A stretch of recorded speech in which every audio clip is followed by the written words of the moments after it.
Major funding for KPBS Evening Edition has been made possible in part by Bill Howe Family of Companies, providing San Diego with plumbing, heating, and air restoration, flood and remodeling services for over 40 years. Call 1-800-BILL-HOWE or visit billhowe.com. And by the Conrad Trebas Foundation, Darlene Marcos Shiley, and by the following.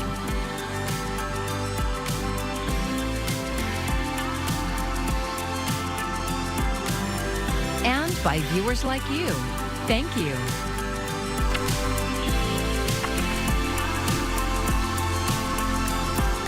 Tonight, people who had to evacuate because of a fast-moving brush fire are back home. Thank you for joining us. I'm Maya Trabulsi. More than 1,000 acres have burned in southeast San Diego County. The McCain fire started yesterday afternoon near the 8 freeway and McCain Valley Road in Boulevard. At last check, it was 5% contained. KPBS reporter Katie Anastas says evacuated residents were allowed to return to their homes today.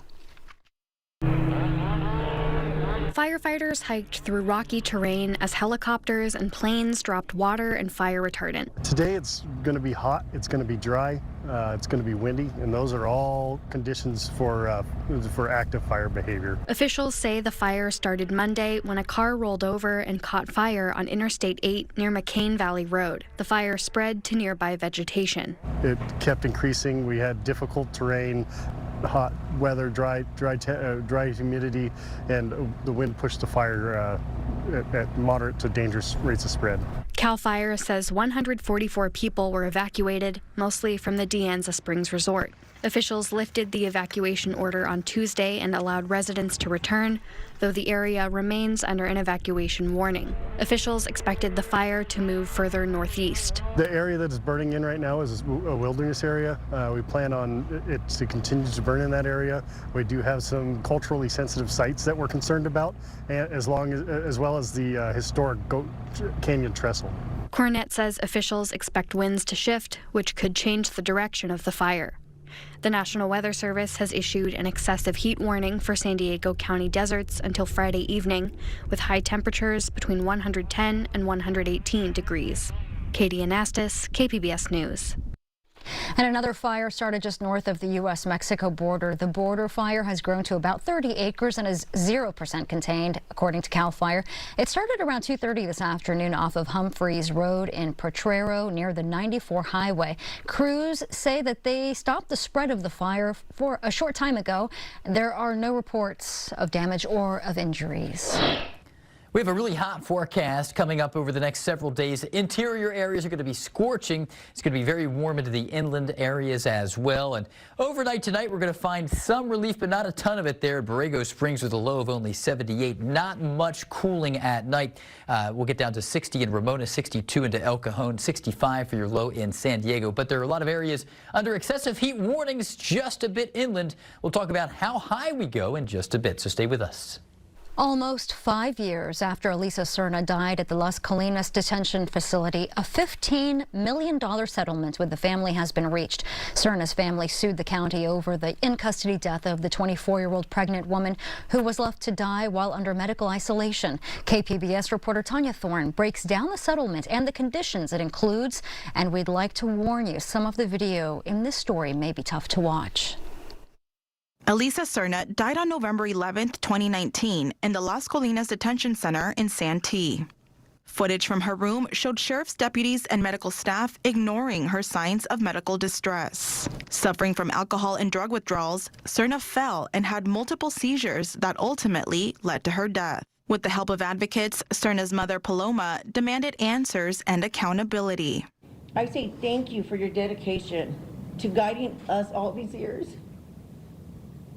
helping us to learn how to advocate for our daughter, Elisa.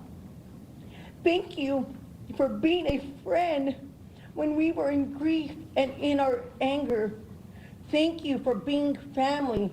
Today, part of this mother's nightmare ends. San Diego County and the Serna family reached a $15 million settlement before the case reached a federal court. The medical group that treats people in county jails will pay $1 million, and the remainder will be paid by San Diego County taxpayers. I think it is not fair that the compensation comes from the taxpayer. The taxpayer did not neglect our loved ones to death.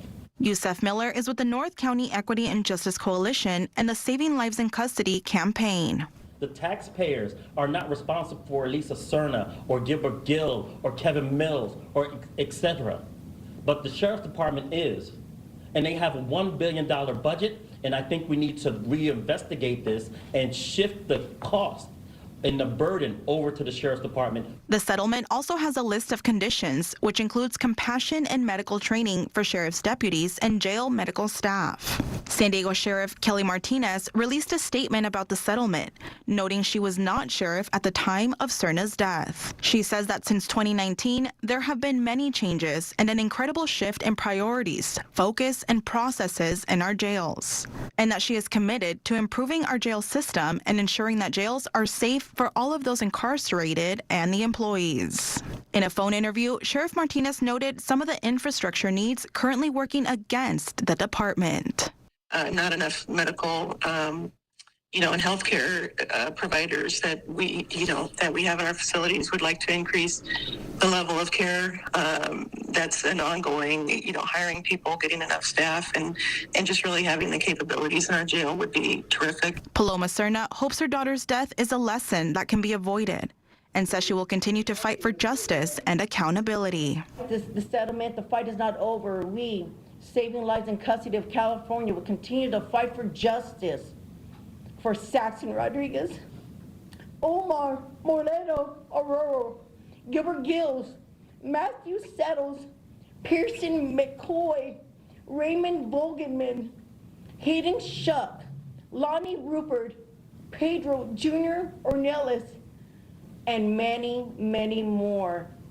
Tanya Thorne, KPBS News. Name-calling, mockery, and outbursts are now routine at the San Diego County Board of Supervisors meetings in the second of a three-part series on incivility. KPBS's Amita Sharma says analysts believe the insults are damaging the marketplace of ideas and harming democracy, and a warning the following contains offensive language. I will note that we have 16 requests to speak. San Diego County Board of Supervisors meetings were almost never paused because of blow-ups. Around 2021, well into the COVID pandemic, that changed as public outbursts grew. Sir, you can't sit there and just burst out. You cannot disrupt the proceedings of the meeting. An individual can speak to the topics at hand. They can speak to individuals who speak. There's nothing discriminatory or disruptive in his comments. Your outbursts are disrupting the proceeding and the warning. This is your second warning. Please control yourself. All right, I'm going to remind members who are present, according to the rules of procedure, there is no clapping or outbursts once we begin non-agendized public speakers. These rules apply regardless of the nature of the speaker because it interrupts the proceedings of the next speaker. Stopping these meetings to cool off not only disrupts and delays the public's business, it endangers our system of government, says University of Connecticut sociology professor Ruth Bronstein. She calls local public meetings idealized spaces for representative democracy because it's where citizens can weigh in on decisions that affect them. If those meetings are being hijacked by loud negative voices, whether the intention is to hijack the meeting or if the intention is to impact their views, that's taking time and space from other citizens, and it's also derailing those conversations. Case in point, a scheduled discussion late last year before the supervisors on the Truth Act. To ensure that there's adequate dialogue between the Sheriff Department and immigrant communities around issues of concern regarding deportations. Supervisor Tara Lawson-Reamer. People had taken time off work, they had organized their whole lives to be here. But they never got to speak. So this is your turn, so go ahead and leave. You're gonna get your minute. You're gonna get Yeah, you will. Just go ahead. Next speaker, please. Next speaker, please. Next speaker, please. Next speaker, please. Okay, we're taking a break. That meeting was paused until the next day, but the Truth Act was never taken up again last year. Erin Tsurumoto Grassi, Associate Director of Alliance SD, was one of those who showed up but could not share her views. Speaking isn't always easy either. She says when she and a colleague once commented against a resolution to shut down the border, they were heckled by the audience. Thank you. Next speaker, please. They were yelling and screaming the entire time we were giving public comment. Lawson Reamer says that's why constituents don't attend meetings. They get drowned out. Being here and listening to this is just so upsetting and toxic. KPBS reviewed a sample of supervisor meetings from 2009 to 2023. We found none were halted for outbursts before COVID. Then, from 2021 to 2023, meetings were paused 18 times. San Diego therapist David Peters says the people who are repelled by the acrimony are the very ones who should be at the meetings. People of good intention and of good communication and self-control, they pull back from ugly spaces. They pull back from spaces where there's incivility and ugliness and rudeness because it feels unseemly. The nastiness is also pushing elected officials to consider leaving their jobs. A USD study last year found more than half of office holders polled had thought about not running again because of harassment. We're just never going to recruit the best among us to be our leaders if that's what you face. Keith Allred is executive director of the National Institute for Civil Discourse. He says the public might then be left with the most extreme voices to represent them. Lawson Reamer says had she known how poisonous the supervisors' meetings would become, she may have never run for office in 2020. She copes with the fallout from what she calls the abuse and attacks by surfing and bike riding. But the next couple days after our board meetings are pretty terrible, frankly. Consuelo Henken was one of the public commenters whose refusal to stop speaking led to the Truth Act discussion being shut down. She blames the tone and language at these meetings on the supervisors' poor governance. So if these people can't handle it, then get out of the arena. But San Diego political scientist Carl Luna says that sentiment doesn't apply. When somebody has lit your kitchen on fire, it's not on you that you can't take the heat. You've got to stop the civic arsonists out there from burning things down. Amita Sharma, KPBS News. A state law now in effect will ease some of the financial burden renters in California face. Assembly Bill 12 limits how much some landlords can charge new tenants for a security deposit to 1 month of rent. The law applies to landlords that own 3 or more properties. It's a common practice among landlords like Nathan Abo, who says he would allow tenants with poor credit to rent if they paid 2 months of rent as a security deposit. I can't give as many people opportunities like I may have before. If I can only get 1 month deposit, well, now I'm probably going to be more strict on their credit. People with kind of less than good credit are going to get it pushed back to the back of the line. The bill was sponsored by San Francisco Assembly member Matt Haney, who says the bill stops landlords from charging tenants 2 or 3 times the monthly rent as a security deposit. California joins 11 other states with similar laws. This fall, Chula Vista voters will decide whether to renew a major tax that provides funding to repair basic city services. And KPBS South Bay reporter Corey Suzuki joins us in the newsroom. Corey, what can you tell us about this infrastructure tax? Maya, this tax is called Measure P.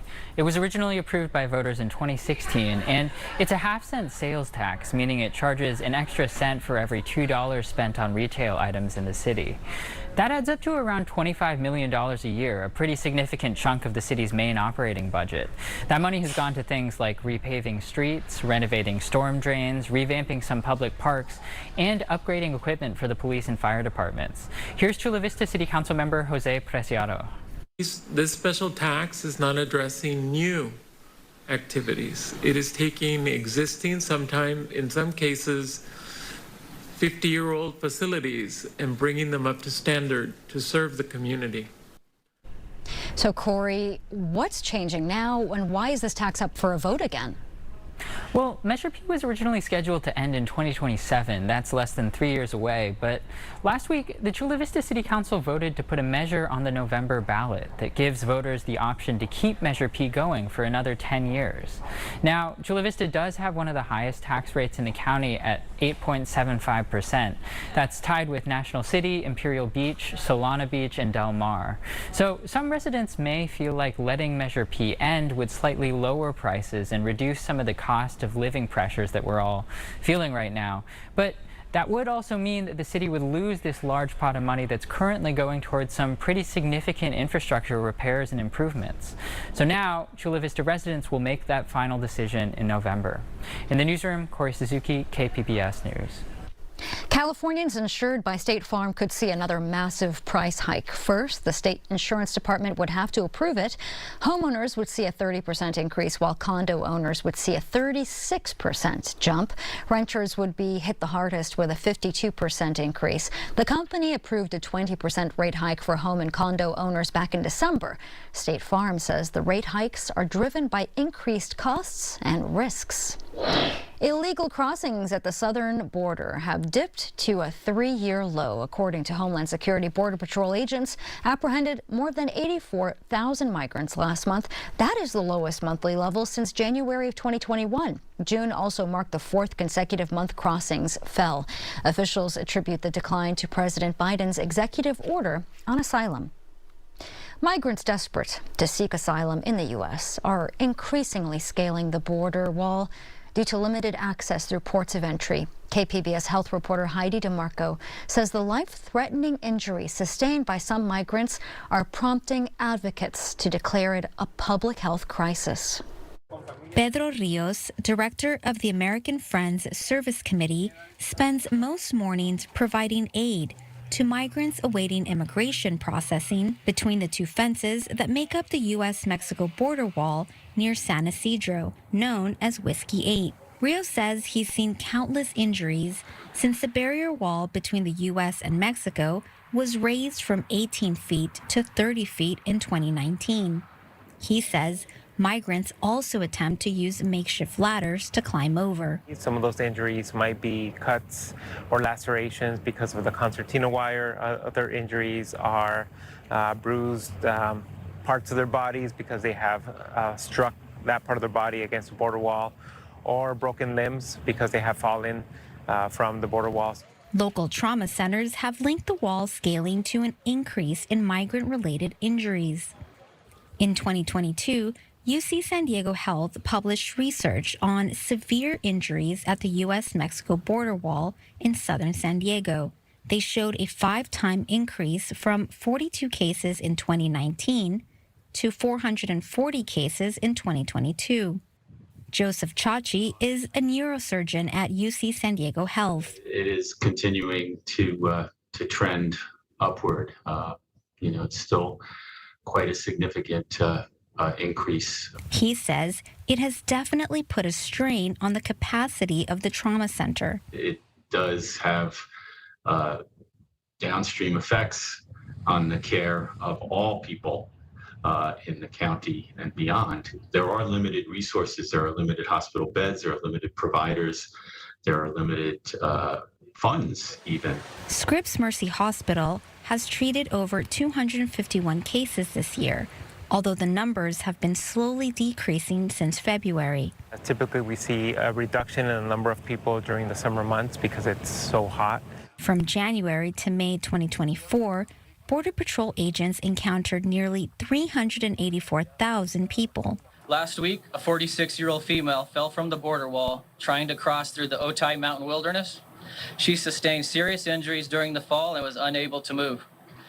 Luckily, our agents were able to respond to her location and get her the help she critically needed. Between May and December of 2023, San Diego Fire Rescue received approximately 3,500 medical calls from the border area near the San Isidro port of entry. Rios says that despite the expectation that increasing the wall height would deter people from crossing the border, it has only created a new health issue. Local hospitals and their emergency rooms are reporting that greater numbers of people are arriving with life-altering injuries that we should really be considering the construction of border walls as a public health crisis. Heidi DeMarco, KPBS News. The Coronado coastline is once again open to the public, but some other beaches remain closed. On Sunday, the County Department of Environmental Health and Quality closed Coronado after water tests showed excessive bacteria levels. But the county said late Monday afternoon that water samples met state health standards. Closures remain in place for Tijuana Slough, Imperial Beach, and Silver Strand from the international border to south of Avenida Lunar. Millions of Americans will be traveling this 4th of July holiday. Drivers can expect plenty of traffic on the roads, and passengers should brace for some busy airports. Jen Sullivan looks at the best and worst times to travel this week. It's not just the fireworks lighting up this week. You can expect to see plenty of brake lights on the roads as drivers brace for traffic jams this 4th of July holiday. It's gonna be busy out there. AAA says nearly 71 million people will travel 50 miles or more this 4th of July week, with a record 60.6 million people driving to their destination. Make sure you're prepared for delays no matter where you might be. The worst times to be on the road are the days before and on July 4th between 2 and 7 p.m. The worst days to travel will be July 3rd and Sunday, July 7th. And with more people having the flexibility to work remotely, it means more people are leaving earlier in the week. We're seeing a lot of those folks taking quote-unquote workcations where they may be extending it for a few days. If you're flying, you can expect packed airports. As an agency nationwide, we are going to be extremely busy for the summer. Between Friday, June 28th through Monday, July 8th, the TSA expects to screen more than 28 million people. The busiest day for air travel will be Sunday, July 7th. Get here early. Get here on time. Weather is already wreaking havoc on travelers' plans, with many flights canceled on Sunday as storms rolled through much of the Northeast. And if you're heading south, Hurricane Beryl could impact your plans. For Consumer Watch, I'm Jen Sullivan.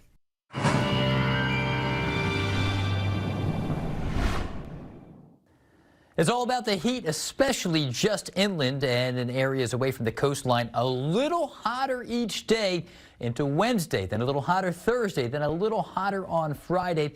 This really escalates, reaches its pinnacle in heat here Friday into Saturday. And we're looking at record challenging highs for some Friday, Saturday, and into Sunday as well, with some big time heat out there, especially just a little bit inland. And again, the heat may begin to back off for some of us early next week, but this searing heat will hold in those inland deserts into next week.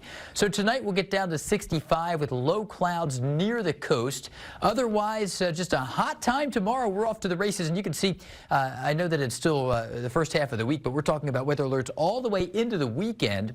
At this point, most of these alerts, whether that be an advisory for heat there into areas around Anaheim and Los Angeles, or for inland parts of San Diego County, an excessive heat warning, these are running all the way through Saturday and through Sunday afternoon. So hot times are in the cards here, and look at this. Into Wednesday, we're looking at 97 in Ramona, 90 in Escondido, 115 degrees into Borrego Springs, and upper 70s, mid to upper 70s along the coastline. So it's a big surge of heat, and into the weekend, we're going to see this ridge really hold and strengthen across the west.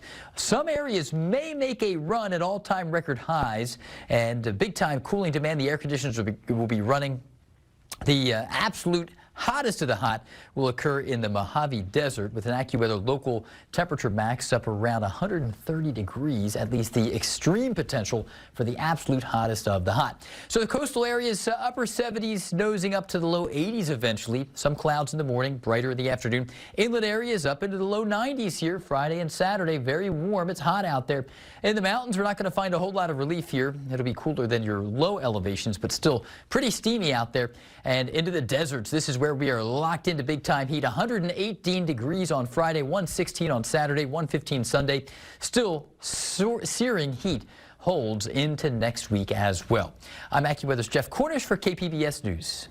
Here's another look at today's top stories. More than 1,000 acres have burned in southeast San Diego County. Officials say that the fire started when a car rolled over and caught fire on Interstate 8 near McCain Valley Road. The spread and then spread to the brush. Evacuation orders were reduced for the De Anza Spring Resort area this afternoon. It remains under an evacuation warning.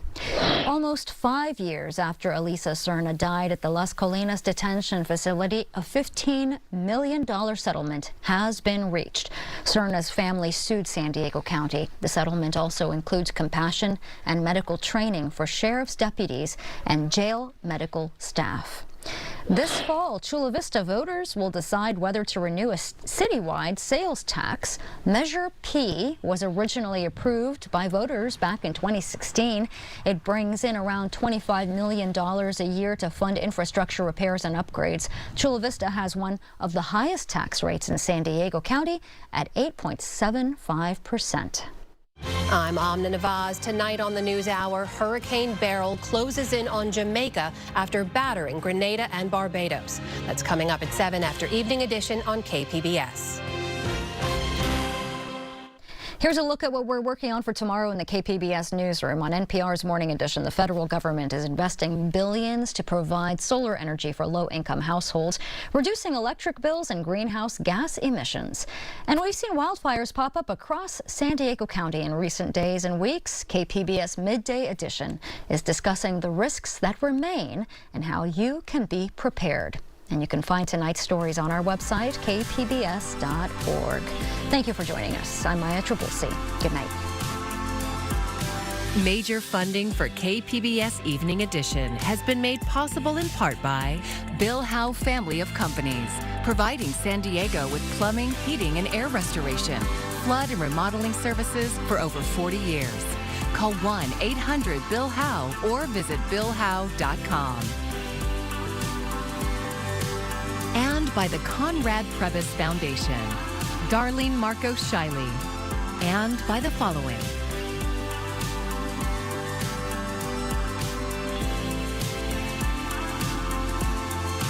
And by viewers like you. Thank you.